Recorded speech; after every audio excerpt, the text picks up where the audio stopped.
Hey, what's up, everybody? True Boxing here. Thank you for coming back to Get Hit with the Truth. So today we're doing the What's Next on Anthony Cacace, the reigning IBF Super Featherweight Champion of the world at 130 pounds, following a non-title fight where he stayed active and took on Josh Warrington on the big September 21st Riyadh season card that was headlined by Joshua and Dubois for the IBF heavyweight title. And Cacace got the victory over Warrington in that fight. Now, before we get into that, if you could smash the like button, leave a comment, or subscribe to the channel, I really do appreciate any and all support that I can get as I continue to build my channel here. So, Cacace, as I said, he got the win. It was kind of a lackluster performance. He didn't look great, but he won convincingly. It was kind of that workman-like type decision. I think the IBF taking the title off the table the week of the fight, allowing Cacace to stay champ, but the belt to not be on the line, took some of the luster out of it.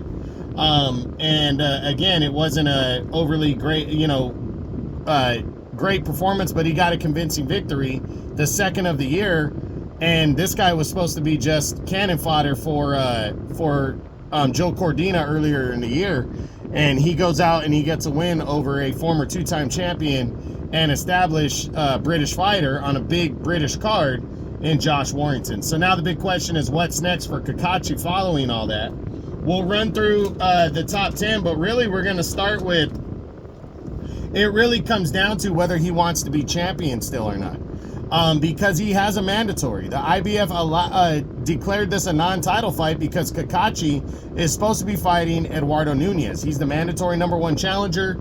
He knocked out former champ Shavkat Rakhimov to confirm that #1 status, and he was supposed to get the next crack at the title against the Cordina Cacace winner, which was Cacace. So that's what's next for him if he is going to stay champion. But if not, we're going to run through, because the thing is, people got to understand is the title is not defining him right now. He got the big upset over Cordina, a fight he wasn't supposed to win. Then he gets a big opportunity against a former two-time champion, Josh Warrington, and gets a victory. So is he going to stay champion is the big question. So, if he does, he has to fight Nunez. If he doesn't, let's take a look at everybody else. We start with Emmanuel Navarrete. Not going to happen. Navarrete is going to fight Oscar Valdez in a rematch, and then likely going to attempt to unify belts against the winner of Cacace Foster 2. I don't think Navarrete would fight Cacace. Unification is off the table. The IBF is not going to allow unification, so there's no way.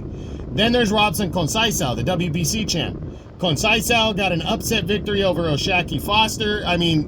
Upset and got a bad decision to become the new champ. He's fighting Foster in a rematch. If he wins, I think he's likely going to fight the winner of Navarrete and Valdez, which would be a rematch for him. So I don't see Cacace and Cacace possible. Then you got Oshaki Foster. Foster lost the WBC title. Kind of, most people feel he got robbed. It was a bad decision, in my opinion. He's fighting Cacace in a rematch. If he's victorious, he's likely going to fight the winner of Navarrete Valdez 2. If he loses, I don't think him and Cacace is an appealing fight in what would be a non-title fight. So I'm going to say no to that. Then you got Oscar Valdez, the WBO interim champion. He's fighting Navarrete next in a rematch. If he beats Navarrete, he's likely going to fight the winner of Cacace Foster 2. He's likely going to fight the winner of that fight in a unification bout. And if he loses to Navarrete, not likely that he would fight a guy like Cacace next following that, especially because the promotions have to work it out, so I don't see it. So those top 4 guys, I don't see it for Cacace. Then you got Lamont Roach Jr., the WBA champion. Not likely. Lamont Roach is moving up to lightweight to challenge Gervonta Tank Davis in December for the lightweight title after he loses that bout, because I don't think he has a chance of winning. But after a potential loss, he's going to have to move back down to 130 if he wants to stay champion, and he's going to have to fight. He's going to have to make a mandatory defense finally. So, and Cacace is not that. So I don't see this one possible. Then a potential rematch with Joe Cordina. Cacace would have to move up to lightweight for that fight. I wouldn't completely rule it out. Cordina might be able to lure him up, especially if Cordina doesn't end up fighting Shakur Stevenson now for the WBC lightweight title. So Cacace does have that option for a rematch with Cordina, because they would probably get it on a big card. Then, as we said, Eduardo Nunez. He's the mandatory challenger. That's who Cacace's supposed to fight next. If he wants to stay world champion, he has to fight Nunez. Then you got Andres Cortez, highly rated in the WBO. If Cacace decides to give up his belt, would he fight a guy like Cortez? I don't see it. Undefeated, not a big name. I don't see it. Then you got Hector Luis Garcia, the former champ. Another one. If Cacace gives up his belt, he's going to do that to fight a guy like Hector Luis Garcia? I don't see it. Shavkat Rakhimov, I don't see it. Mark Magsayo, I don't see it. And then we start looking at the other guys, you know, that are highly rated in the IBF right now, and see if any of those fights make sense. Well, just overall, you got Odar Edernazian, I don't see that one. Charlie Suarez is number 1 over in the WBO. You got Albert Bell, number 2 over there. That one, maybe, but I don't see it. Some other fights. Lee Wood. Lee Wood, I think, is a very good option for Cacace, considering Wood knocked out Warrington. Wood was supposed to get the shot at Warrington in a rematch in both their debuts at 130. And Warrington, of all the guys, swung in to get an opportunity against Cacace. I think Lee Wood and Anthony Cacace would do very well at 130 pounds. It just wouldn't be for the IBF title. But again, I don't think the IBF title is something that Cacace is going to let define him. So if a big opportunity against Lee Wood on another big UK card, especially if that card could be a Riyadh season type thing, he might just go for it. So I think a Lee Wood fight is very possible. Zelfa Barrett, not as likely, but I do think it's possible, because Zelfa Barrett is with the same promoter. You know, they're both with Eddie Hearn and Matchroom. It's an all UK battle. It would be easy to make. I think this is another one that's possible. So Rocky Hernandez, another one with Matchroom, with the Zone. It would be a way to move up the potential WBC ratings if he gave up his belt and went after Rocky Hernandez, because it'd be an easy fight to make.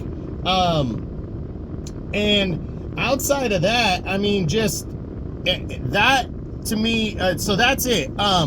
So for Cacace, if he wants to stay champion, it's going to be Eduardo Nunez. And if he doesn't care about staying champion, I think a Lee Wood clash makes sense. If he stays at 130, I think Zelfa Barrett makes sense. I think Raymond Ford and I think Rocky Hernandez are all Matchroom guys. Even Edward Vasquez could be a potential opponent. All 5 of those guys could be potential opponents next that would get him on another big card. And again, I don't know if he wants to let the IBF title define him when he has all those options. And then I also think Joe Cordina in a rematch at 135 could be possible. So just got to wait and see what Anthony Cacace decides, because the IBF is going to order this fight to happen, and it's likely going to happen earlier in the year. Maybe Cacace says, fuck it, I'll make my mandatory, and maybe he's good enough after the Warrington fight to say, hey, I want the Fury Usyk 2 undercard. You know, he might go after that. So we'll see what happens, but that's it. That's what I got. That's my what's next on Anthony Cacace, the reigning IBF Super Featherweight Champion, following a non-title fight against former 2-time featherweight champ Josh Warrington, where he scored a lackluster but convincing unanimous decision on the Riyadh season all UK card on the Zone pay-per-view. I hope you enjoyed the video. If you did, smash the like button, leave a comment, or subscribe to the channel. I appreciate any and all support. This is True Boxing, and you've been hit with the truth.